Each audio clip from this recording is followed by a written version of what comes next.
Hello everyone, welcome to Tech Tweets. In today's video, I will show you how you can delete your Facebook account in your iPhone. So you can see I've been using iPhone right now. So first of all, to delete your account, first of all, tap at the right bottom corner. Here you can see it's in my finger. Tap on the profile picture and then scroll down and then find settings and privacy. You can see near my finger, settings and privacy, and then go to settings. And if you go to settings, then scroll down and go to see more in account center, and then scroll down and go to personal details here, right here in my finger, and then here you will find some personal information. You can see my personal information is showing. Now go to account ownership and control. I will blur my personal information because of the privacy issue. Then go to deactivation or deletion.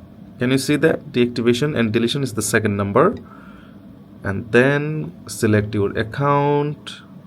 Now here you will find two options, whether you would like to deactivate or delete. If you'd like to deactivate, select deactivate. It will deactivate temporarily. If you'd like to delete your account permanently, then select delete. It's not reversible, okay? So after it is done, you will not get back your account, okay? So select continue. Here it will ask you it will ask you that it will delete all of the pages where you were the only admin of pages. Like I have many pages, so if I delete all of my pages where only I am the admin, will be deleted, okay? That is the message. So select continue, and here you can just give anything you want.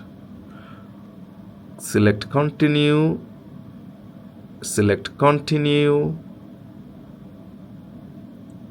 and now before you delete, you can deactivate your account. Here it's giving you another confirmation.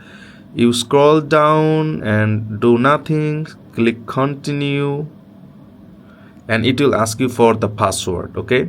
So I'm entering my password. My password is entered. Click continue. And here it is the confirmation, and it is the final confirmation. If you click delete, your account will be deleted, and you have 30 days time to revert your account if you'd like to get it back. So after 30 days, the account will be gone and you will no longer have any access on that account. So I hope you guys understand how to delete your account. You can delete your account after watching this video, guys. Don't forget to subscribe my YouTube channel, and I will see you in another video. Thank you.